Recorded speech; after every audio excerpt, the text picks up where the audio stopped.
क्या आप जानते हैं कि देवी संध्या ने समस्त पुरुष जाति को 3 भयंकर श्राप क्यों दिए थे? क्या ये श्राप आज भी हर पुरुष के जीवन को प्रभावित कर रहे हैं? इसे जानने के लिए नारद मुनि स्वयं भगवान शिव के पास कैलाश पहुंचे और भगवान शिव से देवी संध्या के बारे में जानने की उत्सुकता व्यक्त की। भगवान शिव मुस्कुराए और बोले, हे नारद, देवी संध्या का ये प्राचीन रहस्य ध्यानपूर्वक सुनो। तो क्या है देवी संध्या का ये रहस्य? जानने के लिए वीडियो को अंत तक जरूर देखें। एक समय की बात है जब देव ऋषि नारद भगवान शिव के दर्शन के लिए कैलाश पर्वत पहुंचे और फिर शिव जी के चरणों में नतमस्तक होकर पूछा, हे प्रभु, मैं ये जानने आया हूँ कि देवी संध्या कौन थी और उन्होंने समस्त पुरुष जाति को कौन सा श्राप दिया था। भगवान शिव ने गंभीर स्वर में कहा, हे देव ऋषि नारद, देवी संध्या का ये प्राचीन इतिहास अत्यंत रहस्यमय और प्रभावशाली है। मात्र इसका श्रवण करने से ही असंख्य पाप क्षण भर में भस्म हो जाते हैं। यह सुनकर नारद मुनि की जिज्ञासा और भी बढ़ गई। उन्होंने विनम्रता पूर्वक कहा, हे प्रभु, कृपा कर इस रहस्य से मुझे अवगत कराइए। तब भगवान शिव ने नारद मुनि को देवी संध्या की दिव्य और रहस्यमय कथा सुनाना प्रारंभ किया। हे देव ऋषि नारद, जब सृष्टि का आरंभ हो रहा था तब ब्रह्मा जी कमल के आसन पर विराजमान होकर गहन ध्यान में लीन थे। तभी उनके मन में सृष्टि की रचना करने की इच्छा उत्पन्न हुई। जैसे ही ये इच्छा प्रकट हुई, उनके मन से एक अद्भुत त्रिभुवन सुंदरी कन्या प्रकट हुई। उसकी सुंदरता अद्वितीय थी और उसका मोहक स्वरूप देखकर समस्त ब्रह्मांड मंत्र मुग्ध हो गया। क्योंकि वो ब्रह्मा जी के मन से उत्पन्न हुई थी, इसलिए वो उनकी मानस कन्या कहलाई। भगवान शिव ने आगे कहा, हे देव ऋषि नारद, क्योंकि ब्रह्मा जी ध्यान अवस्था में थे और उसी दौरान ये कन्या प्रकट हुई, इसलिए उसका नाम संध्या रखा गया। जब ब्रह्मा जी ने अपनी ध्यान मुद्रा से नेत्र खोले और उस अनुपम सुंदर कन्या को देखा तो क्षण भर के लिए उनका मन विचलित हो उठा। संध्या का मोहक रूप इतना अद्वितीय था कि ब्रह्मा जी भी उसके प्रभाव से बच नहीं सके और उनके भीतर कामभाव जागृत हो गया। जैसे ही ब्रह्मा जी की ऐसी कुपित दृष्टि संध्या पर पड़ी, उसका दिव्य तेज क्षीण हो गया। ये देखकर संध्या अत्यंत दुखी हो गई और उस स्थान को तत्काल छोड़कर चली गई। भगवान शिव ने आगे कहा, हे देव ऋषि नारद, ये जान लो कि ब्रह्मा जी के मन में किसी भी प्रकार का विकार उत्पन्न नहीं हो सकता, परंतु प्रभु की लीला परंपार है। सृष्टि के प्रवाह को गतिमान रखने के लिए उन्होंने स्वयं ब्रह्मा जी के मन में ये विकार उत्पन्न किया। इसी दिव्य लीला के प्रभाव से क्षण भर के लिए ब्रह्मा जी के भीतर काम भाव जागृत हुआ, परंतु इस घटना के पीछे एक गूढ़ रहस्य छिपा था, समस्त मानव जाति के कल्याण की योजना। हे देव ऋषि नारद, अब इस रहस्यपूर्ण लीला को ध्यानपूर्वक सुनो। ब्रह्मा जी के उस व्यवहार से देवी संध्या अत्यंत व्यथित हो गई। उनके मन में अपार दुख था और वे स्वयं को असहाय महसूस करने लगी।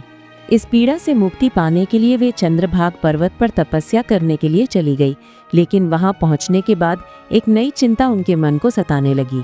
आखिर किस देवता की आराधना करें, किसकी तपस्या से उन्हें शांति मिलेगी? इसी विचार में डूबी हुई संध्या पृथ्वी लोक में भ्रमण करती हुई ब्रह्लोहित नामक सरोवर के समीप जा पहुंची और वहीं खड़ी हो गई। तभी संयोगवश महर्षि वशिष्ठ उसी मार्ग से गुजर रहे थे। उन्होंने सरोवर के पास खड़ी एक तपस्विनी कन्या को देखा और हैरान रह गए। महर्षि वशिष्ठ उसके पास गए और कोमल स्वर में बोले, भद्रे, तुम कौन हो, किसकी पुत्री हो, इस घने वन में अकेली क्यों भटक रही हो? यदि ये कोई गोपनीय बात न हो तो कृपया मुझे अपना उद्देश्य बताओ।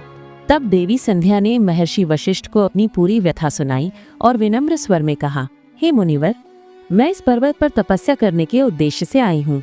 कृपा करके मुझे बताइए कि मैं किस देवता की आराधना करूं? कौन मुझे इस दोष से मुक्त कर सकता है और तपस्या करने का सही विधि विधान क्या है? कृपया मुझे उपदेश देकर अनुग्रहित करें। देवी संध्या की विनम्रता और दुख सुनकर महर्षि वशिष्ठ को उन पर दया आ गई।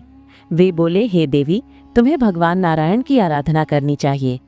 भगवान नारायण के महामंत्र का श्रद्धा और भक्ति के साथ जाप करो। जब तक भगवान के दर्शन न हो जाए तब तक इस मंत्र का निरंतर स्मरण करती रहो। तुम्हें स्वच्छ वस्त्र धारण कर पूर्ण नियम और संयम के साथ मौन रहकर इस तपस्या का पालन करना होगा। जब तुम्हारी भक्ति से प्रसन्न होकर भगवान नारायण प्रकट होंगे तो वे तुम्हें अवश्य दोष मुक्त कर देंगे। इस प्रकार उपदेश देकर महर्षि वशिष्ठ देवी संध्या को आशीर्वाद देकर वहां से प्रस्थान कर गए। अब देवी संध्या को तपस्या कर सही मार्ग मिल चुका था। उनकी प्रसन्नता की कोई सीमा नहीं रही। हृदय में अद्भुत उत्साह लिए वे आनंद पूर्वक श्रीहरि की आराधना में लीन हो गई। उन्होंने महर्षि वशिष्ठ द्वारा बताए गए सभी नियमों का पूरी श्रद्धा और सावधानी से पालन करना शुरू किया। समय बीतता गया और देवी संध्या अपनी कठोर तपस्या में मग्न रही। उनकी भक्ति इतनी गहरी थी कि उन्होंने चारों युगों तक बिना विचलित हुए तप किया। उनकी तपस्या, व्रत और भगवान के प्रति अटूट समर्पण को देखकर समस्त देवता चकित रह गए। संपूर्ण ब्रह्मांड में उनकी तपस्या की गूंज सुनाई देने लगी। अंततः उनकी अनन्य भक्ति से प्रसन्न होकर भगवान विष्णु स्वयं चतुर्भुज रूप में प्रकट हुए। भगवान विष्णु ने मुस्कुराते हुए कहा, हे देवी, उठो, मैं तुम्हारी कठोर तपस्या और अटूट भक्ति से अत्यंत प्रसन्न हूँ। भगवान के दिव्य दर्शन पाकर देवी संध्या विस्मित रह गई। उन्होंने शीघ्रता से उठकर भगवान विष्णु के तेजस्वी स्वरूप को निहारा, जो सूर्य के समान प्रकाशमान था। भगवान का ये अनुपम स्वरूप इतना तेजस्वी और मोहक था कि देवी संध्या मंत्र मुग्ध हो गई, जिसके कारण स्तब्ध होकर खड़ी रह गई। न उनका मन कुछ समझ पा रहा था, न ही वाणी साथ दे रही थी। उनके हृदय में भगवान की स्तुति करने की तीव्र अभिलाषा थी, परंतु उनके तेजस्वी स्वरूप को देखकर वे शब्दहीन हो गई। भगवान विष्णु ने उनकी मनोदशा को भली भांति समझ लिया। उन्होंने संध्या को दिव्य ज्ञान दृष्टि प्रदान की और साथ ही उन्हें वाणी का आशीर्वाद दिया। जैसे ही ये दिव्य कृपा मिली, देवी संध्या अपार उत्साह और श्रद्धा के साथ भगवान विष्णु की स्तुति करने लगी। उनके प्रत्येक शब्द में भक्ति की गहराई और समर्पण स्पष्ट झलक रही थी। तपस्या के कारण देवी संध्या का शरीर अत्यंत क्षीण और दुर्बल हो चुका था। भगवान विष्णु ने उनकी दशा देखी और अपनी अमृतम दृष्टि से उनका शरीर पुनः हृष्ट पुष्ट हो गया। इसके बाद भगवान विष्णु ने मधुर वाणी में कहा, भद्रे, तुम्हारी कठोर तपस्या और अटूट भक्ति से मैं अत्यंत प्रसन्न हूँ। तुम जो भी इच्छा रखती हो वो वरदान मांग लो। ये सुनकर देवी संध्या भाव विवल हो गई और विनम्र स्वर में बोली, हे प्रभु, यदि आप मुझ पर प्रसन्न हैं और मुझे वरदान देना चाहते हैं तो कृपा करके मुझे ये 3 वरदान प्रदान करें।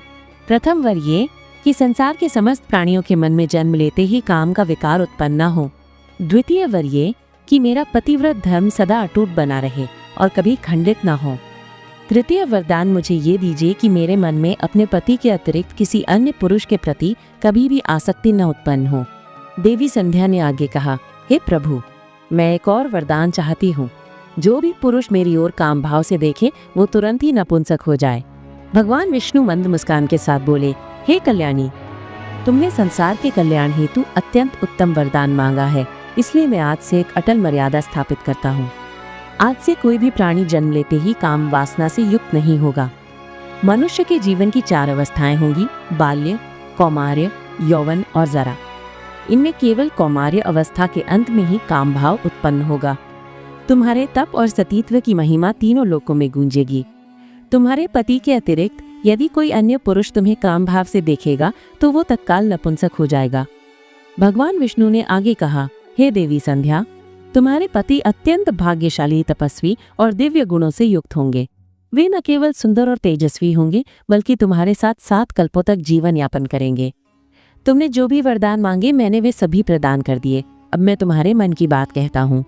पहले तुमने अग्नि में अपने शरीर को त्यागने की प्रतिज्ञा ली थी। ये प्रतिज्ञा तुम्हें इसलिए करनी पड़ी क्योंकि ब्रह्मा जी की दृष्टि तुम पर पड़ी थी, हालांकि तुम पूर्णतः निर्दोष थी। फिर भी ये घटना तुम्हारे मन में एक बोझ बन गई। लेकिन हे देवी, मैं तुम्हें मार्ग दिखाता हूँ। यहाँ से पास ही चंद्रभागा नदी के तट पर महर्षि मेधा एक महान यज्ञ कर रहे हैं जो 12 वर्षों में पूर्ण होगा। उसी यज्ञ में उचित समय पर तुम अपने शरीर का त्याग कर अपनी प्रतिज्ञा पूरी कर सकती हो, परंतु स्मरण रहे वहां तुम्हें ऐसे वेश में जाना होगा कि मुनियों की दृष्टि तुम पर ना पड़े। हे देवी संध्या, मेरी कृपा से अब तुम अग्नि की पुत्री कहलाओगी। जिसे तुम अपना बनाना चाहती हो उसका चिंतन करते हुए तुम यज्ञ की पवित्र अग्नि में अपने शरीर का त्याग करो। इतना कहकर भगवान विष्णु ने अपने दिव्य हाथों से देवी संध्या के मस्तक का स्पर्श किया। जैसे ही भगवान का स्पर्श हुआ, संध्या का शरीर आटे का बन गया। भगवान ने ऐसा इसलिए किया ताकि यज्ञ की पवित्र अग्नि में मांस न गिरे और अग्निदेव मांस भोजी न बने, क्योंकि यह यज्ञ समस्त संसार के कल्याण के लिए किया जा रहा था। इसके बाद देवी संध्या अदृश्य हो गई और चंद्रभागा नदी के तट पर हो रहे यज्ञ के स्थान पर पहुंच गई। उस समय उनके मन में केवल एक ही भावना थी कि जब पृथ्वी पर आई तब सबसे पहले उन्होंने महर्षि वशिष्ठ के दर्शन किए थे। इसीलिए उनके मन में ये दृढ़ विश्वास था कि वही उनके आदर्श और नियत पति हैं। संध्या ने अपने अंतर्मन में महर्षि वशिष्ठ का स्मरण किया और उनकी छवि को ध्यान में रखते हुए यज्ञ की पवित्र अग्नि में अपने शरीर का त्याग कर दिया। फिर भगवान विष्णु की आज्ञा से अग्निदेव देवी संध्या के शरीर को सूर्यमंडल पर ले गए। वहां सूर्यदेव ने संध्या के दिव्य शरीर को 2 भागों में विभाजित किया और उन्हें अपने रथ पर स्थापित कर दिया। देवताओं और पितरों को प्रसन्न करने के लिए सूर्यदेव ने संध्या के शरीर का एक भाग प्रातःकाल और दूसरा भाग संध्या काल में परिवर्तित कर दिया। यही कारण है कि सूर्योदय के समय को प्रातः संध्या और सूर्यास्त के समय को संध्या काल कहा जाता है। इस प्रकार त्याग और समर्पण की मूर्ति देवी संध्या ने यज्ञ की पवित्र अग्नि में अपने जीवन का समर्पण कर दिया। लेकिन भगवान विष्णु के वरदान के अनुसार देवी संध्या ने अगले जन्म में अरुंधति के रूप में पुनर्जन्म लिया और महर्षि वशिष्ठ की पत्नी बनी।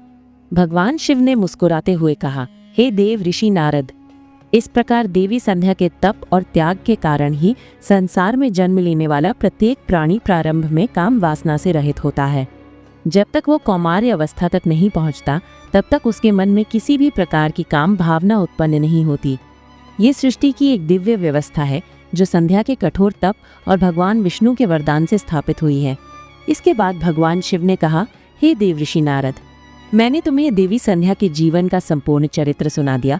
उनका त्याग, उनकी भक्ति और उनके द्वारा स्थापित मर्यादाओं युगों युगों तक अमर रहेंगी।